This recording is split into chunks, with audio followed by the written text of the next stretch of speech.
저희들 말씀을 통하여 은혜 받고 말씀 들은 대로 깨달은 대로 행하게 하여 주옵시며 열매 맺게 하옵소서.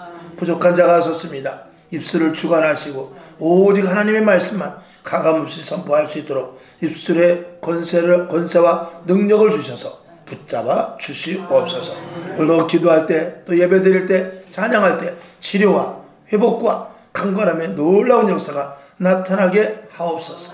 예수님의 이름으로 축복하며 기도하옵나이다. 아멘. 할렐루야. 예. 오늘 한번 우리 따라해 봅시다. 위의 것을 사모하라. 위의 것을 사모하라. 위의 것을 사모하라. 위의 것을 사모하라. 아멘. 우리는 위로 갈 자들입니다. 천국으로 갈 자라 그 말입니다. 우린 땅에 머물러 있을 자들이 아닙니다. 결국은 하늘나라의 시민권을 가진 자로서 영원한 하늘나라를 소망하고 그리고 결국은 그곳에 가게 될 것입니다. 이 땅엔 두 종류의 사람이 있습니다. 천국 갈 사람과 지옥 갈 사람. 중간은 없습니다. 중간에 있어서 눈치를 보고 일로 갈까 절로 갈까 결정할 수 있는 자리가 있으면 좋은데 그런 건 없습니다. 하나님은 전국 아니면 지옥입니다. 믿는 자라 할지라도 또 천국 갈 사람이 있고 믿는 자라 할지라도 믿었다고 하지만 하나님 보시기에 합당치 못하면은 믿음이 없어 결국은 지옥에 갈 수밖에 없습니다. 여러분에게 예수를 믿되 들러리가 되지 말고 분명한 신앙생활을 가질 수 있기를 주님의 이름으로 축원합니다. 오늘도 한 600만 명이 예배드릴 것입니다. 600만 명이 과연 다 천국 갈까요? 아니면 들러리가 있을까요? 그 들러리 속에 내가 있으면 무지무지하게 억울한 겁니다. 여러분 모두가 다 천국에 분명히 들어갈 수 있는 확실한 신앙을 가져야 돼요. 아멘. 자, 오늘 성경을 먼저 한 절을 보고 시작합니다. 시편 121편 1절과 2절을 먼저 한번 봅시다. 자, 시작.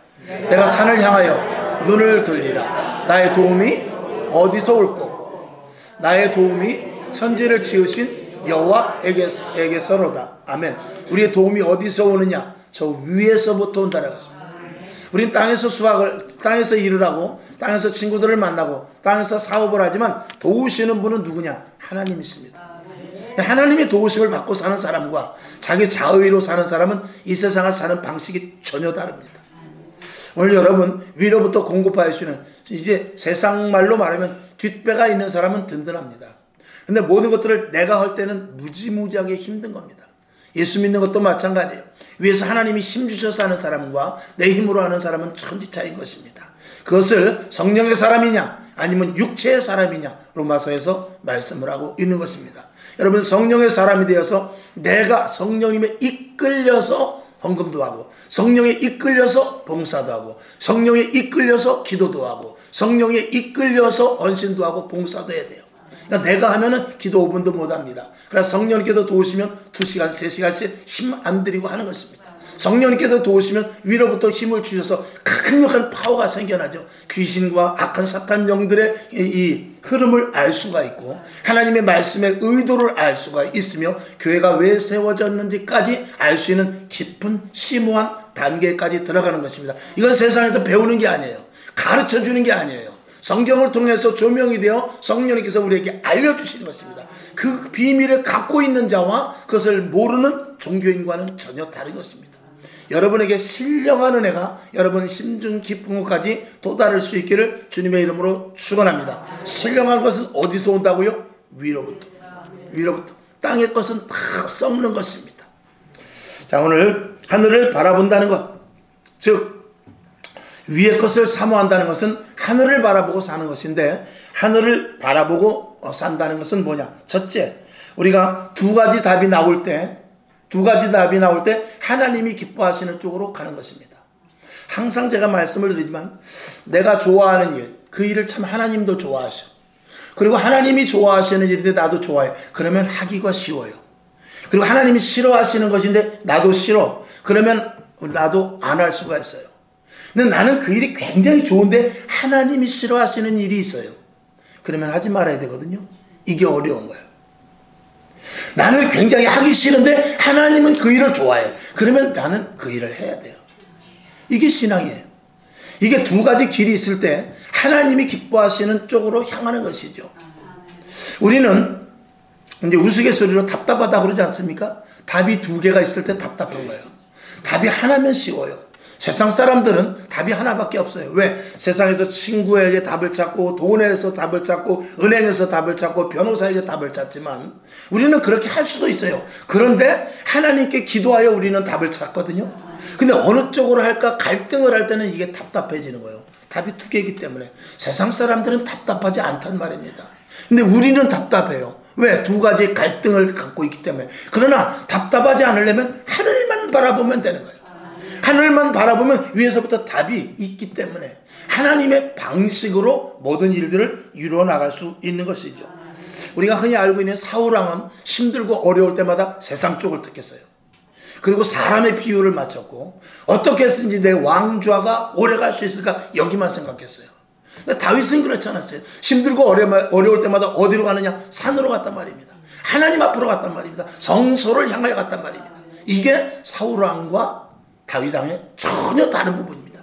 똑같은 하나님께서 기름 부으셔서 왕권을 받았지만 힘들고 어려울 때 어느 쪽으로 향하느냐에 따라서 하나님께서는 사울 왕 삼으신 것을 후회했다고 그랬고 내가 사울을 버려놓으라 그랬어요. 왜?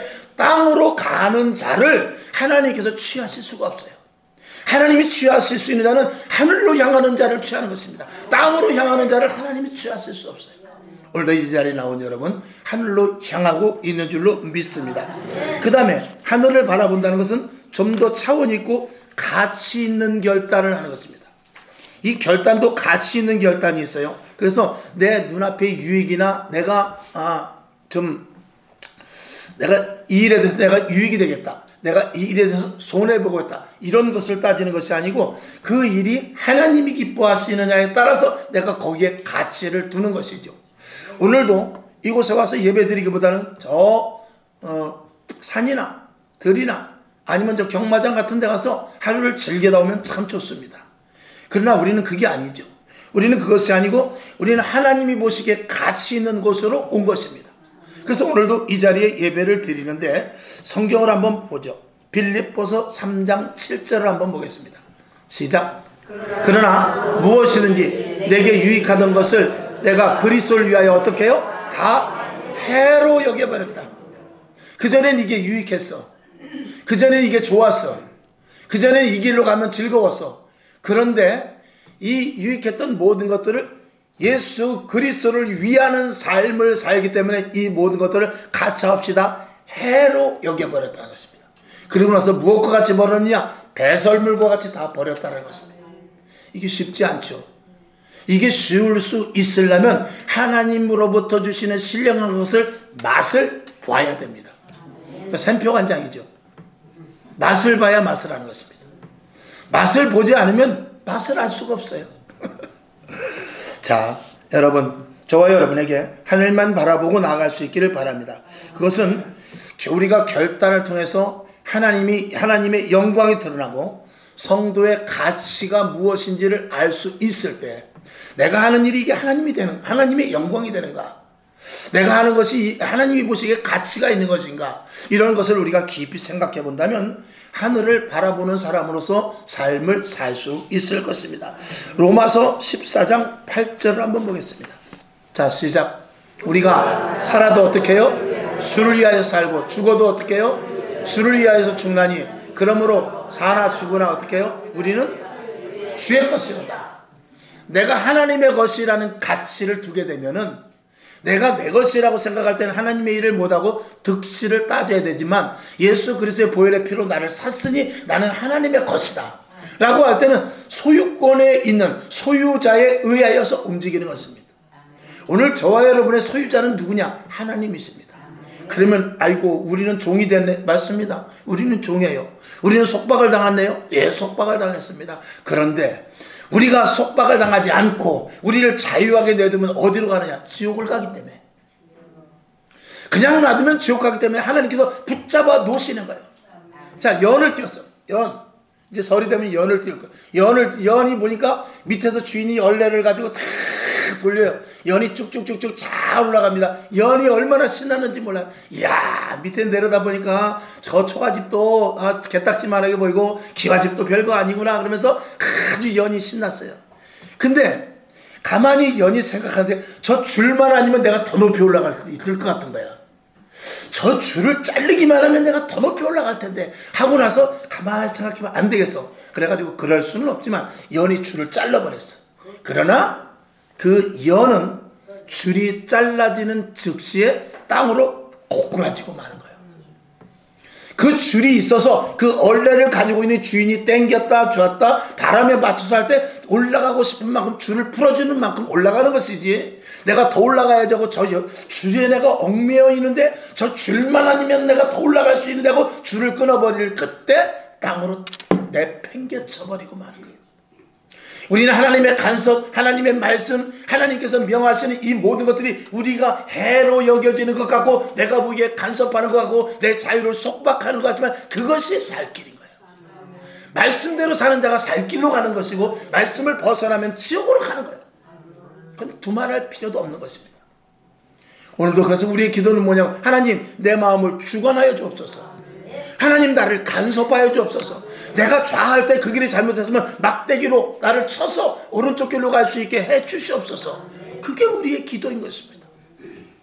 오늘 여러분 결단은 다른 것 없습니다. 어디에 가치를 두느냐.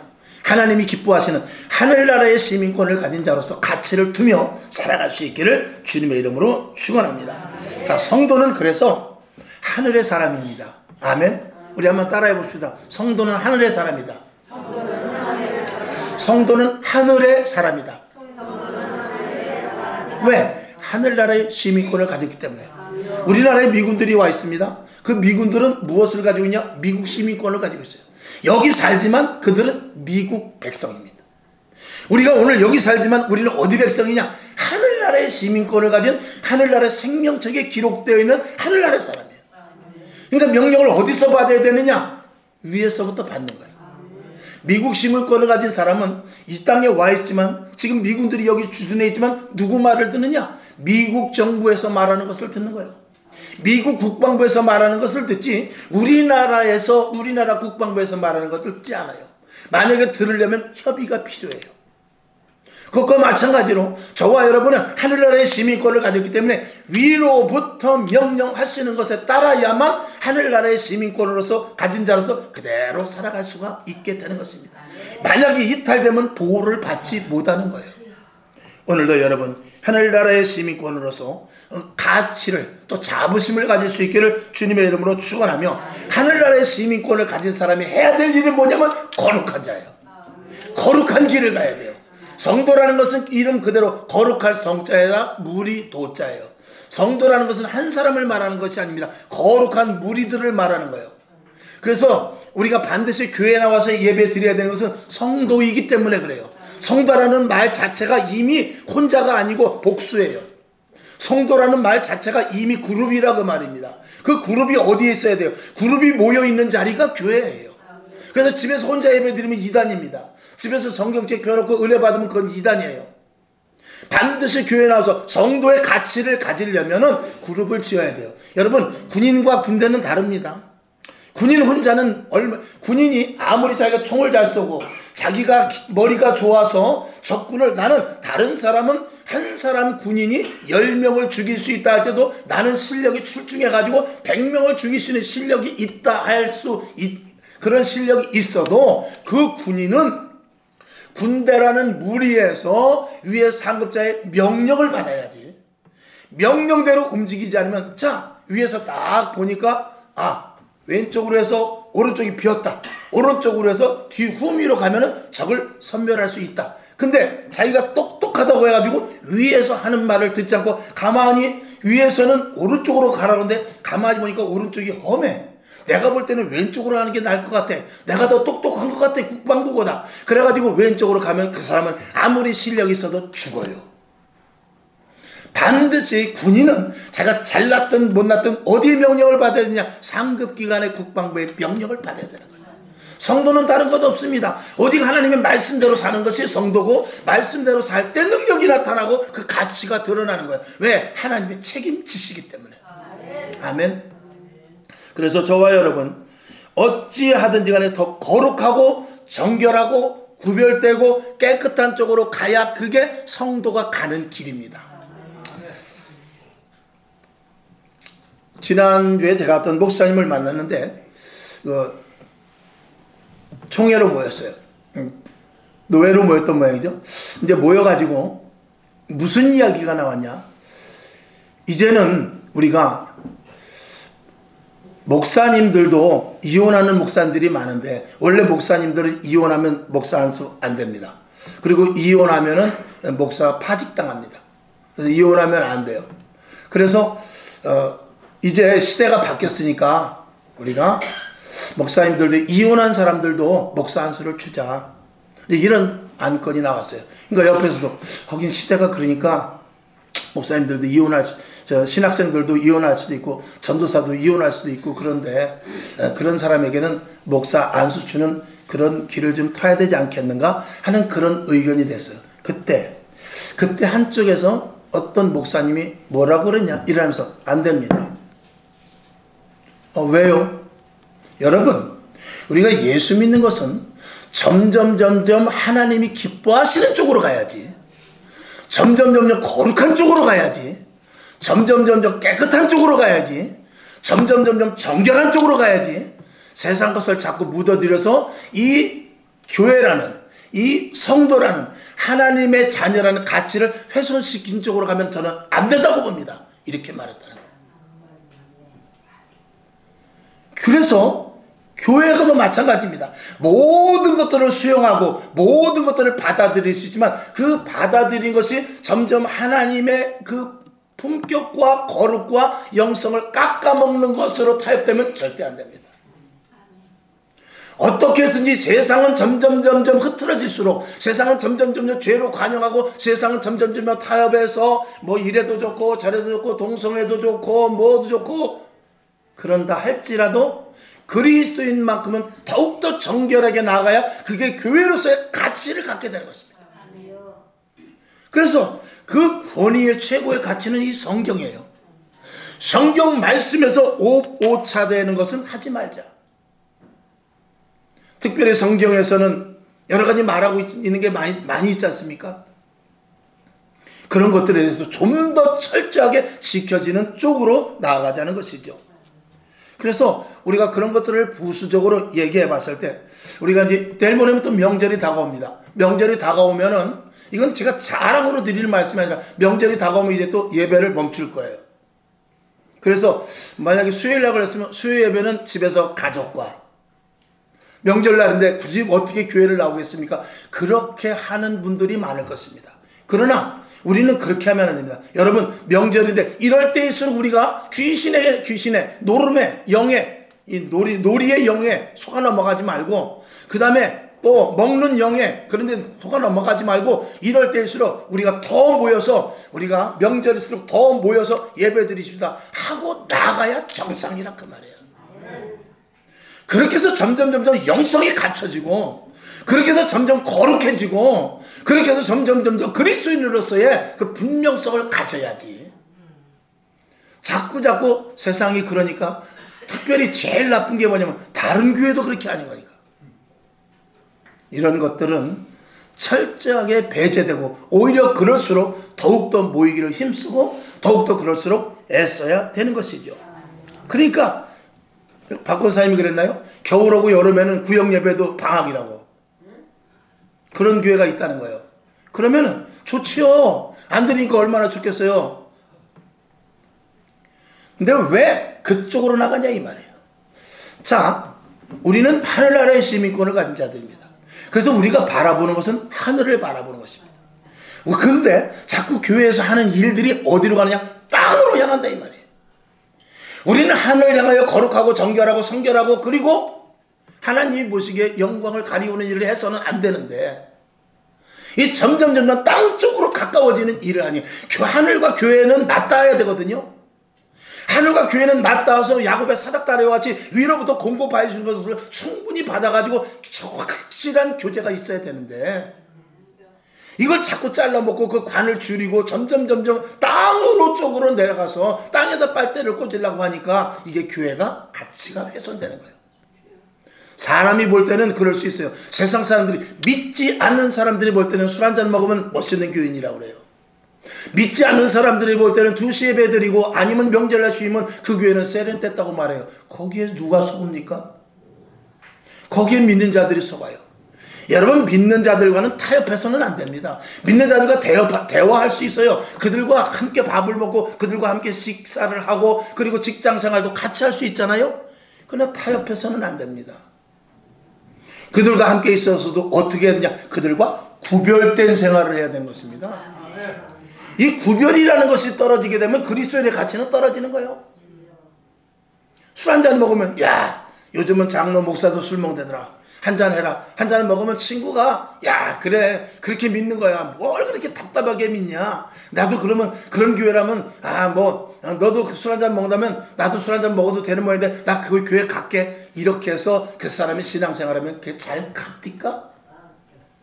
어림 택도 없는 소리죠. 그리고 한편으로는 뒤돌아서는, 아이고 저게 장로래, 욕해요.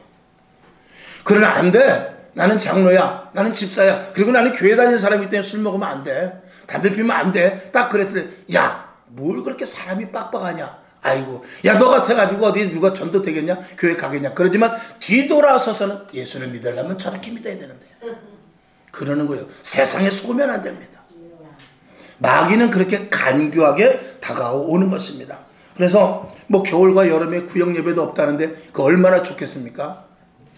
그게 어디로 가는 것이냐? 결국은 땅으로 가는 거예요. 우리는 하늘나라의 시민권을 가진 자고 하늘로부터 공급받는 자이기 때문에 계속 하늘 쪽으로 계속해서 올라가야 되는데 자꾸 땅으로 내려가면 어떡하냐 그 말이죠. 이제는 아예 뭐 저녁 예배 드리는 데는 거의 없어졌고요. 근데 큰 교회까지 지금 저녁 예배가 없어지니까 이게 문제인 것입니다.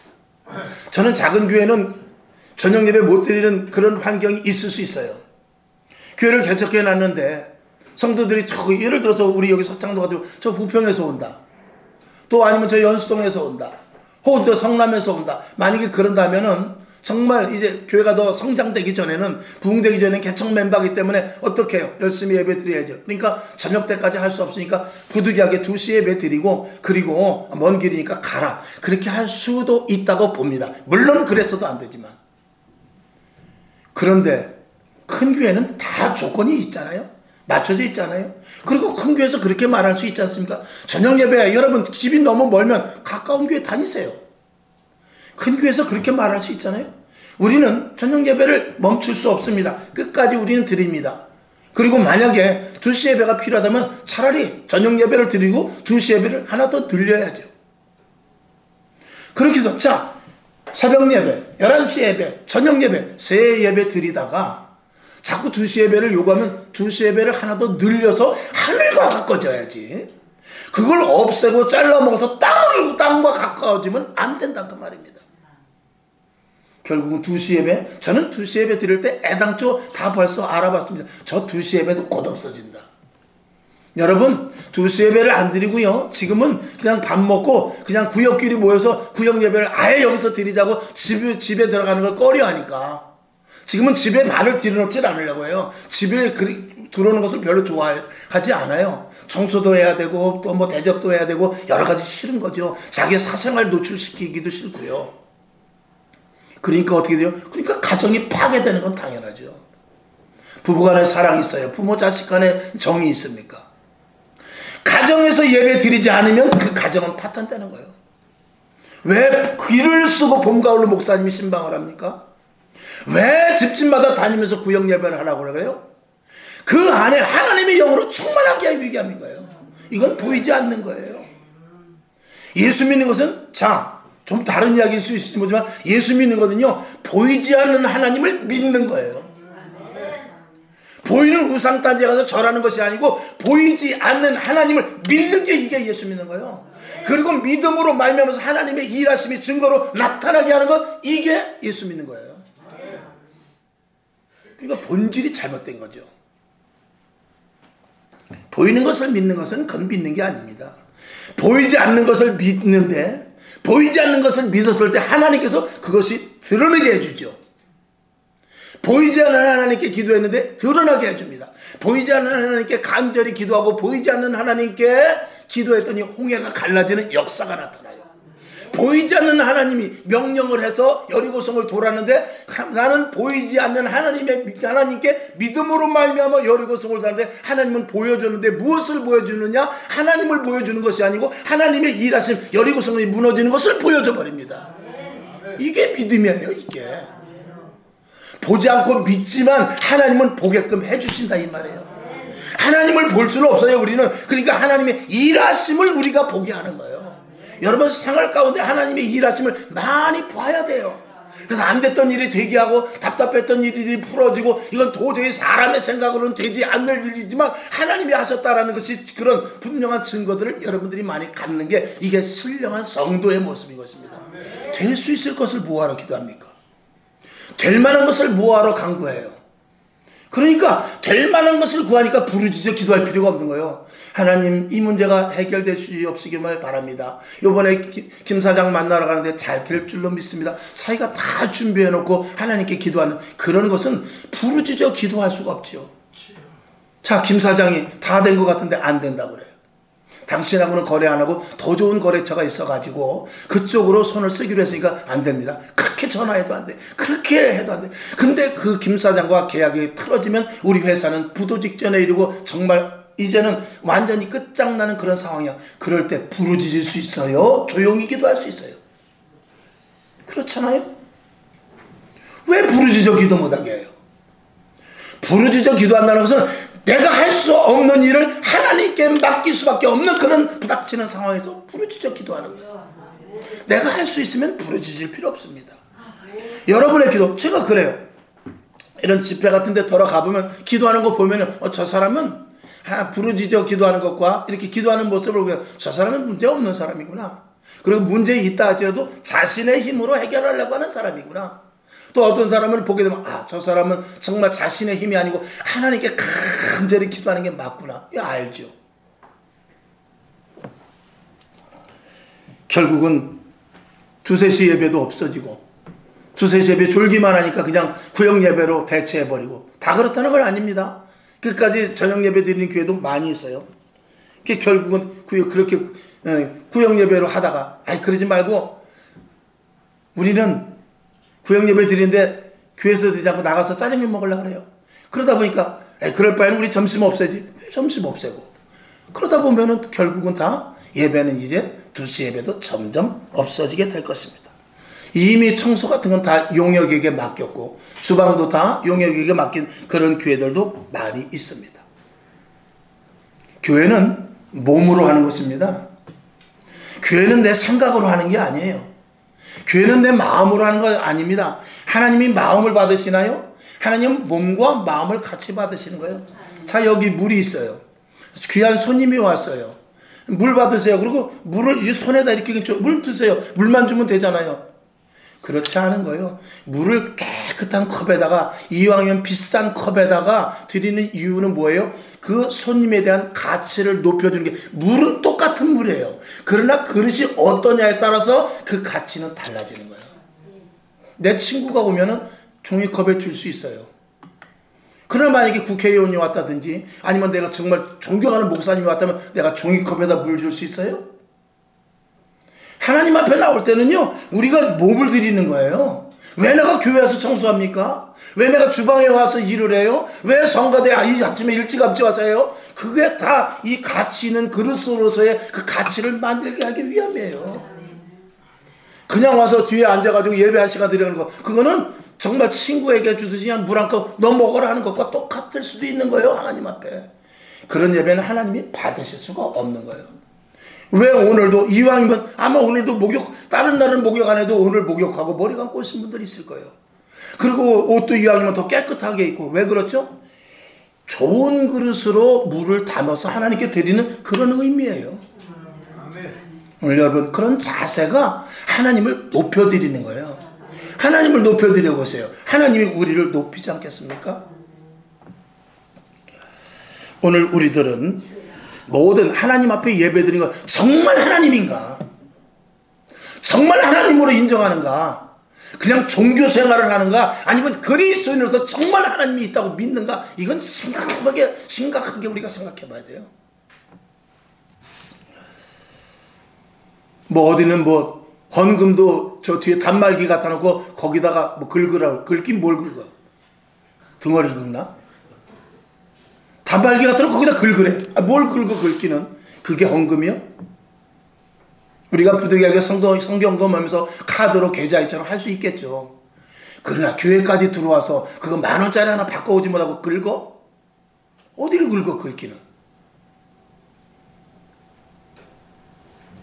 아버지 여기 물 있어요.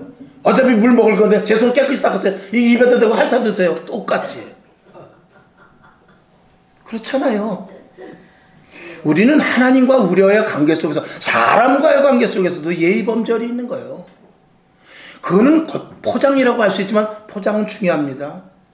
내용물도 중요하지만 똑같은 다이아 반지라도요, 금반지라도 그렇고 어디에다 포장을 하나에 따라서 가치는 틀려지는 것입니다. 왜 연인들끼리 할 때 이렇게 해가지고 이렇게 보여줘요? 그냥 휙 던져줘. 손바닥에 이 반지 네 거야 그렇게 하지 않고 딱 이렇게 하고, 왜 이렇게 해줘요? 그만큼 반지에 대한 가치를 더 있게 해달라고 아주 예쁜 비로도로 된 껍데기 된 그거를 싹 이렇게 해서 보여주잖아요. 금에 대한 가치, 보석에 대한 가치를 더 해주기 위해서 껍데기를 씌우는 거예요. 우리는 껍데기지만 하나님 앞에 최선을 다할 수 있는 그런 노력을 해야 된다 그 말입니다. 그리고 거기에 마음을 담아야 그 마음이 진실화되는 것입니다. 자, 그 다음에 우리는 세상 방식이 쉬워도 오직 하나님의 방식으로 살아야 돼요. 이건 매우 중요합니다. 어떨 때는 우리가 이제 세상을 살다 보면 그럴 때도 있어요. 우리가 슈퍼에 가가지고 아이고 여기 20원이 싸구나, 요거는 50원이 더 싸네, 저쪽 슈퍼보다 여긴 100원이 더 싸네, 그럴 때도 있지만, 때로는 그렇게 쇼핑을 할 때도 있지만, 때로는 길 가다가 쪼그려고 할머니가 콩나물을 팔면은, 할머니 콩나물 얼마예요? 이거 얼마인데? 주세요.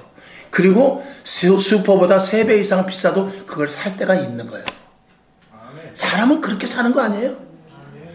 아낄 때는 주저없이 아끼고, 정말 아낄 때는 그냥 기가 막히게 아끼고, 1원짜리 하나도 아껴야 되지만 쓸 때가 또 있다 이 말이에요. 그런 것들을 어떻게 하냐, 가치 있게 쓴다라고 말하는 거예요. 가치 있게. 이게 그리스도인으로서의 정체성인 것입니다. 자, 히브리서 3장 5절을 한번 봅시다. 시작. 또한 모세는 장래에 말할 것을 증거하기 위하여 하나님의 온 집에서 사환으로 충성하였고, 모세가 하나님 앞에 충성한 것을 왕궁에서 왕자로 있는 것이 아니라 하나님의 궁전에서 사환으로 있는 것으로 비교했는데, 모세는 그게 더 좋았다라는 거예요. 왜? 그게 가치가 있기 때문에. 자, 히브리서 11장 24절, 25절, 26절 시작. 믿음으로 모세는 장성하여 바로의 공주의 아들이라 칭함을 어떻게 해요? 거절하고, 25절, 도리어 하나님의 백성과 함께 고난받기를 잠시 죄악의 낙을 누리는 것보다 더 좋아하고, 26절, 그리스도를 위하여 받는 능력을 애굽의 모든 보화보다 어떻게 해요? 더 큰 재물로 여겼다. 이는 상 주심을 바라봅니다.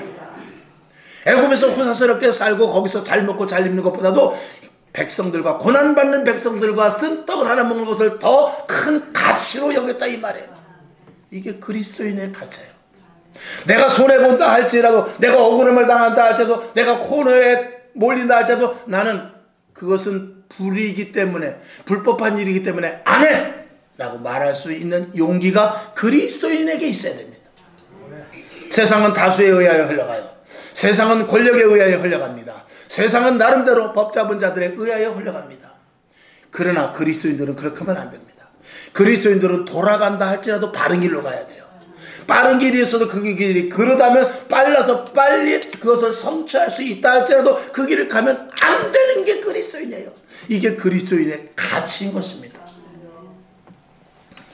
때로는 좋은 것을 먹어야 되고 비싼 것을 사야 되지만, 어떨 때는 부득이하게 나쁜 것을 사 먹을 때가 있어요. 때로는 값싼 것을 사야 될 때가 있어요. 왜? 그것에 대한 가치를 둘 때입니다. 저와 여러분은, 그리스도인은 가치의 삶을 살아야 되는 것입니다. 세상에는요, 편법이 얼마든지 있어요. 그래서 세상 사람들은 그 길을 다 찾아갑니다. 그러나 우리는 좁은 문, 좁은 길로 가야 되는 것이죠. 그래서 빨리보다 바르게 가야 되는데 성경을 한번 봅시다. 다윗에 대한 이야기인데 사무엘상 24장 4절을 봅시다. 시작. 다윗의 사람들이 가로되 보소서 여호와께서 당신에게 이르시기를 내가 원수를 내 손에 붙이리니 내 소견에 선한 대로 그에게 행하라 하시더니 이것이 그날이니이다. 다윗이 일어나서 사울의 겉옷자락을 가만히 베니라. 아멘. 사울왕이 자기 장인임에도 불구하고 자기를 죽이려고 얼마나 철저하게 따라오는지 몰라요. 창을 가지고 죽이려고 하고 군사들을 풀어서 죽이려고 했어요. 그런데 어느 날 보니까 사울왕이 쫓아오다가 너무 피곤했는지 굴에서 자고 있는 것을 봤어요. 그때 부하들이 뭐라면 이건 하나님이 당신에게 주신 절호의 기회입니다. 저렇게 깊이 잠들 수가 없고 군사들까지 다 저 바깥에서 자고 있는데 저 굴 안에 들어가서 한 번에 가격을 하면 바로 죽을 수 있습니다. 바로 죽일 수 있습니다. 이건 하나님이 다윗 왕에게 주신 분명한 이건 기회입니다. 그때 다윗은 그것을 거절했어요. 아니다. 저 사람 역시 하나님께서 기름 부음 받은 자인데 하나님이 어련히 알아서 처리할 것이다. 내 손에 굳이 피를 묻힐 필요가 없다라고 그 바른 길로 갔지 직선 길로 가지 않았습니다. 그는 죽였어도 백성들에게 칭송을 받고 죽였어도 부하들이나 누구에게 잘못했다 소리 하지 않을 그런 상황이에요. 이미 다윗이 쫓기는 걸 다 알기 때문에 사울왕이 이제 점점 악한 왕으로 변해가는 것을 다 알기 때문에 죽였어도 잘했다고 박수를 치고 환호하지 잘못했다고 할 사람은 한 사람도 없음에도 불구하고 다윗은 그 길을 거둡니다. 여러분 그럴 수 있어요? 기회가 왔으면 얼른 차지하려고 그러죠. 기회가 왔을 때 여러분 다시 한번 생각해야 돼요. 좋은 기회가 왔을 때 다시 한번 생각해야 돼요. 이것이 이제 다 됐다라고 생각할 때 다시 한번 하나님께 기도해야 돼요. 아멘. 이게 그리스도인으로서 하나님과 밀접한 관계를 하늘과 교회와 하늘과 우리와의 밀접한 관계를 갖는 사람들의 모습인 것입니다. 이것이 없으니까 교회가 망가지는 거예요. 이것이 없으니까 기독교인들이 욕을 먹는 거예요. 이것이 없으니까 예수 믿는 사람이나 안 믿는 사람이나 교회만 갈 뿐이지 똑같은 사람이라는 것이죠. 무언가 달라도 달라야 되지 않겠습니까? 결론으로 말씀을 드립니다.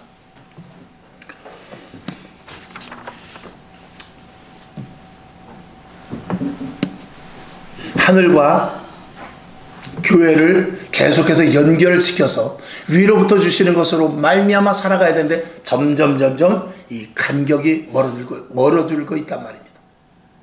하늘과 간격이 멀어지면 안 됩니다. 땅과는 아무리 가까워야 소용없습니다. 땅과는 거래를 끊어야 됩니다. 이스라엘 백성들이 광야에 있을 때 광야를 교회라고 그랬어요. 교회와 광야는 같은 원리입니다. 광야에 있을 때 이스라엘 백성들은 땅에서는 아무것도 하나 거둘 수 없습니다. 반드시 위로부터 주시는 것, 만나와 메추라기, 그리고 물이 없을 때 반석을 쪼개서 물을 먹었어요. 교회가 그런 것이거든요. 그럼에도 불구하고 점점 교회가 하늘나라의 신령한 것과 가까워지기보다는 땅의 것으로 말미암아 충족시키려고 하고 보충을 하려고 하니 이게 문제가 되는 것입니다. 점시간이 갔습니다만 또 이야기를 해야죠. 가방이 있어요. 이게 무슨 가방이라고요? 루이비통 가방. 이게 800만 원짜리야. 그런데 이 가방이 내가 마음에 안 든다고 그래가지고 여기 보니까 지퍼가 마음에 안 들어. 지퍼 손잡이가 마음에 안 들어. 그래가지고 이 손잡이를 조금 더 고급스러운 거 딴 걸로 갈아버릴 때 이 800만 원짜리는 80만 원도 못 받는 거예요. 그대로 놔둬야 되는 거예요. 그대로. 하나님의 말씀은 교회는 하나님의 말씀은 성도는 하나님 위에서부터 공급하여 주시는 그대로 원형을 보존해야 돼요. 그것이 틀어지고 사람의 생각대로 할 때는 변질이 돼버리고 마는 것입니다. 변질 다른 거 아닙니다. 변질은 다른 거 아니고 이 하나님의 말씀의 의도대로 살지 않았을 때 변질이 되는 거예요. 신령과 진정의 예배가 점점 줄어들고 있어요. 즉 다시 말해서 예배를 드려도 주님을 못 만난다 그 말이에요. 마음이 뜨거워짐이 없어요. 주님의 음성이 들려지질 않아요. 그게 무슨 예배죠? 사람끼리 모여서 웃고 지식적인 말만 듣고 그거는 교회가 아닙니다. 그런 것은 인터넷 뒤져보면요 그런 목사님의 말씀보다 더 고급진 지식이 인터넷 들어가면 얼마나 많은지 몰라요. 그 다음에 간절한 마음으로 부르짖는 기도가 없어요. 그러니까 응답이 안 되고 비 크고 비밀한 것들을 전혀 발견할 수가 없는 것이죠. 눈이 오나 비가 오나 정상적으로 드리는 예배가 점점 축소되니까 영적인 훈련을 가져 영적인 군사로서의 모습을 갖추지 못하게 되는 것이죠.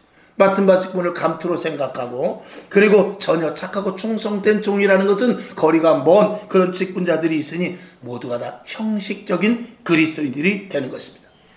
가진 자와 배운 자들이 행사하는 교회가 얼마나 많은지 모릅니다. 교회 안에서도 기득권이 있어가지고 그룹을 이어서 자기네끼리 파당을 이는 교회가 얼마나 많은지 모릅니다. 서울 가면 50평짜리만 자기네들끼리 구역해달라고 그래요. 임대아파트는 싫다고 그래요. 이런 교회가 얼마나 많은지 모릅니다. 그건 이미 하나님이 떠난 교회입니다. 교회 안에서도 우리끼리 하자, 니네끼리 하자. 목사님 요번에 구역 다시 해주세요. 목사님 요번에 여전도에 남전도에 다시 해주세요. 저는 이 사람하고는 같이 못하겠습니다. 이거는 도대체 네가 뭔데? 그렇잖아요. 하나님께서는 사람을 똑같이 봤어요. 예수님이 이 땅에 오셔서 제일 먼저 온 게 뭐냐면 가난한 자들과 고아들과 그리고 병든 자들을 찾아왔어요. 그들은 다 소외계층이에요. 그들은 사람들이 거들떠보지 않아요. 그들은 사람들이 볼 때 무시하고 경멸하고 그리고 그들과 합류하지 않으려고 하는데 예수님은 그들에게 갔어요. 근데 우리가 왜 그들을 싫어해요? 왜 우리가 그들을 미워하고 조금 모자라는 사람, 조금 돈 없는 사람, 조금 성격이 모난 사람을 왜 싫어해요? 그러면 안 되지 않습니까? 네가 하나님이냐? 네가 예수님이냐? 이렇게 되는 것 아니겠습니까? 우리는 그런 것들을 한번 깊이 생각해 봐야 돼요. 그러니까 예수 믿을 때 다른 거 없어요. 예수 믿을 때 세례를 받는 게 뭐냐면 나는 죽었다로 시작하는 거예요. 왜 세례를 받아요? 세례의식을 없애지. 그냥 교회 오면 시간 되면 직분 주고 시간 되면 그저 감투 주고 그러면 되는데 왜 굳이 교회에 들어와서 한 6개월 정도 되면 왜 세례를 받게 하냐 이 말이에요. 죽지 않고는 출발이 되지 않기 때문에 그러는 거죠. 그리고 종말 신앙이 아니고 현재에 만족하는 이 기복적인 신앙이 교회를 망가뜨리게 되는 것이고, 설교 말씀이 세속화되어서 타협하고, 여러분 뭐 세상 사람들도 이렇게 하는데 사람이기 때문에 어쩔 수 없습니다. 또 예수 믿는 사람도 살다 보면 어쩔 수 없습니다. 이런 것에 속아 넘어가지 마시기를 주님의 이름으로 축원합니다. 예수 믿는 사람은 달라야 돼요. 예수 믿는 사람은 속아 넘어가면 안 됩니다. 예수 믿는 사람은 그렇게 하면 안 돼요. 예수 믿는 사람도 그럴 수 있습니다. 이 말에 아주 속으면 큰일 납니다. 예수 믿는 사람은 그러면 안 된다니까요. 예수 믿는 사람은 타협하면 안 된다니까요. 그러다가 잘못됐을 때가 있을까봐 하나님께서 회개의 문을 만들어 놓은 거예요. 우리는 하다가 잘못됐을 때 이야기지 처음부터 타협하면 안 된다 그 말입니다. 생명을 사랑하고 십자가에 대한 분명한 인식을 심어주지 못하는 설교와 교회는 그것은 있으나만 합니다. 왜? 마귀가 마음대로 장난을 할 수 있기 때문에, 그런 교회이기 때문에 그렇습니다. 그러니까 십자가에 대해서 강조하지 않으니까 성도들이 무엇이 없느냐? 희생이 없습니다. 한 알의 썩은 밀알이 되지 못합니다. 내가 먼저 엎드리지 못하고 네가 엎드려 내가 올라갈게, 이렇게 되는 거죠. 예수 그리스도의 희생과 십자가가 교회 안에서 점점 사라지고 있습니다. 왜? 똑똑하기 때문에. 너무 똑똑해서 가진 게 많거든. 내 자존심이 보통이 아니거든. 그러니까 배고픈 건 살아도 배 아픈 건 못 사는 거예요. 그런 시대 속에 우리가 사는 것이죠. 오늘 본문 골로새서 2장 3절 4절인데 한번 보죠. 조금 길어지는데 좀 마저 해야죠. 자, 골로새서 2장 3절 4절 시작. 그 안에는 지혜와 지식의 모든 보화가 어떻게 해요? 감추어져 있느니라. 4절. 내가 이것을 말하면 아무도 공교한 말로 너희를 속이지 못하게 하려 함이라. 공교한 말이라는 것은 실속 없는 빈말이에요.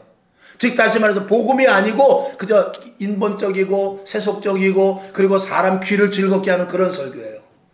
교회 안에서 온전한 하나님의 말씀이 아닌 것이죠. 그 듣기는 좋습니다. 잠도 잘 오고 기쁘고 즐겁고 참 좋아요. 내 속에 들어가서 써야 되는데 말씀이 끝까지 다니까 이게 문제인 거예요. 귀에서 달다 할지라도 내 속에 들어가면 이 말씀이 써야 되거든요. 그래가지고 내 몸이 막 비틀어지고 내 속이 뒤틀려서 야 이게 잘못됐구나, 이게 내가 잘못한 것이구나, 야 이렇게 살아서는 안 되겠구나, 이렇게 하면 이게 그리스도인으로서 잘못된 것이구나 하고 하면서 이 속에서부터 막 쓴물이 막 올라와야 되거든요. 근데 너무나 달콤한 거예요. 그러니까 어떻게 되냐? 3절에 있는 대로 그 안에는 지혜와 지식의 모든 보화가 있는데 위로부터 주신 신령한 보화를 하나도 캐지 못하는 거예요. 교회 안에서 신령한 보화를 캐지 못하면 그 교회는 꽝인 거예요. 그러면 사설 모임밖에 되지 않습니다. 교회는 언제나 정확하고 분명한 메시지가 나가야 돼요. 히브리서 4장 12절 시작. 하나님의 말씀은 어떻게 해요? 살았고 운동력 있어 좌우에 날선 어떤 검보다도 예리하여 혼과 영과 및 골수와 관절을 찔러 쪼개기까지 하며 또 마음의 생각과 뜻을 감찰한다. 이 말씀이 이런데 지금 말씀이 우리에게 이렇게 부닥쳐 오느냐라고 물어본 글쎄요죠. 말씀이 우리에게 가슴을 찔러야 되고 말씀이 우리 속에 이 아주 격양이 돼야 되고 말씀이 우리 속에 들어와서 내 속을 뒤집는 그런 말씀이 되고 내 모든 생각에서부터 모든 것들을 예리하게 찔러서 다 관철시켜버려야 되거든요. 근데 말씀이 너무 무딘 칼이죠. 말씀인 줄 알고 뽑았더니 칼집만 있고 칼은 하나도 없네. 칼 손잡이만 있네. 총을 쏘는데 너 꼼짝 말고 손들어. 손 드는데 가만히 보니까 가만히 보니까 총알을 넣고 껍데기 총이야. 처음에는 속을지 모르지만 나중에는 안 속습니다. 그 다음에 성령이 강조돼야 돼요. 마지막 때는 성령의 시대입니다. 요한복음 16장 8절 그가 와서 시작. 그가 와서 죄에 대하여 의에 대하여 심판에 대하여 세상을 책망하니라. 여러분 이 시대에 성령을 배제하고 성령의 역사하심을 배제하게 되면 죄를 몰라요. 그저 가늠하는 죄, 그저 도둑질하는데 그것만 죄인지 아는 거죠. 그래 하나님 앞에 보온전한 복음의 말씀 선악과를 따먹는지도 모르고 생명나무를 먹어야 되는데 선악과를 먹는지 모르고 세상의 지식, 경험, 철학, 논화 이렇게 세상의 모든 학식을 갖다가 들이대고 그리고 예화를 대고 공자가 어떻고 소크라테스가 어떻고 아브라함 링컨이 이런 말을 했고 그런 말로 이 설득화시키고 합리화시키게 되면 그건 다 죽는 거예요.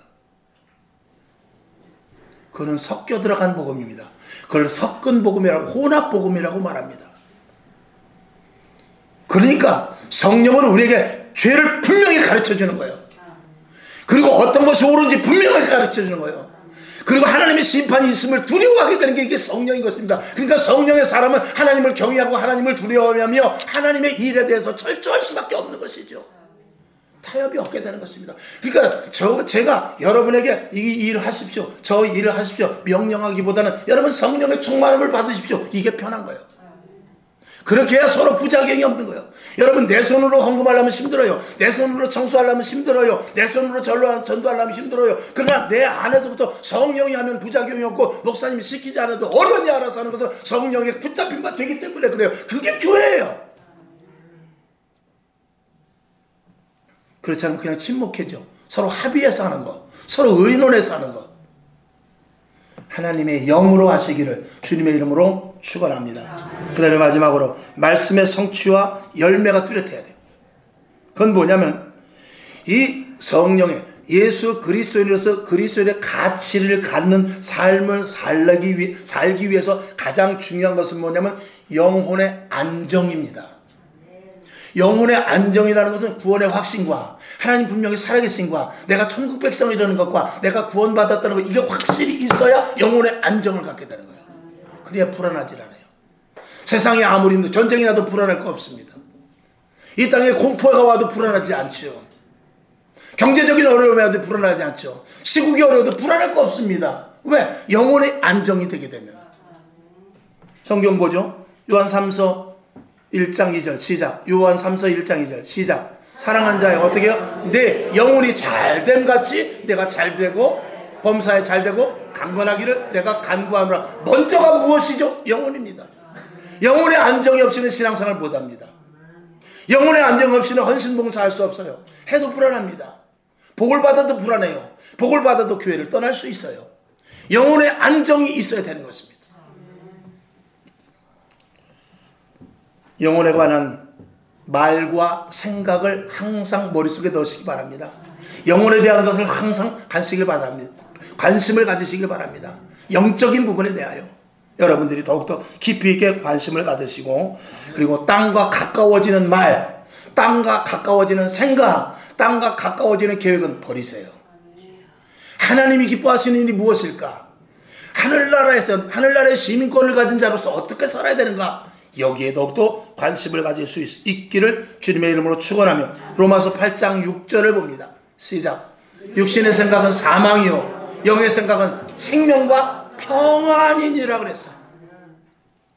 영적인 것들을 항상 추구하라고 우리 속에 영혼을 넣어줬는데 그 영혼이 마귀에게 뺏기게 되면 항상 불안하고 답답하고 초조하고 세상을 향하여 치달아 달려갈 수밖에 없게 되는 것입니다. 여러분에게 진짜 예수 믿는 사람 되길 원합니다. 가짜가 많은 시대입니다. 진짜가 하나면은 가짜는 99개가 될 정도로 이 시대는 혼란한 시대입니다. 어느 것이 진짜 성도고 어느 것이 진짜 교회고 어느 것이 진짜 목사고 어느 것이 진짜 복음인가, 이것에 대해서 관심을 가져야지. 주식이 얼마 올랐는가, 어디 땅값이 얼마인가, 이거는 차후의 문제고 그런 것들은 필요하면 하나님께서 여러분에게 공급해 주십니다. 마지막 때 여러분의 사명이 무엇입니까? 그리스도인으로서의 가치를 떨어뜨리지 마십시오. 하나님과 더욱더 가까워지시길 바랍니다. 그리고 그것을 세상 사람들에게 드러낼 수 있기를 주님의 이름으로 축원하며 세상에 나가서 그리스도인으로서 사는 것이 어떤 것인지를 보여줄 수 있는 사명자들 될 수 있기를 주님의 이름으로 축원합니다. 하나님 감사합니다. 오늘 긴 말씀이지만 말씀이 우리 신비에 새겨지게 하시고 말씀을 듣고 잊어버리는 자가 아니라 말씀을 듣고 행하는 자가 되게 하여 주옵소서. 예수님의 이름으로 축복하며 기도합니다. 아멘. 찬송가 401장을 올립니다.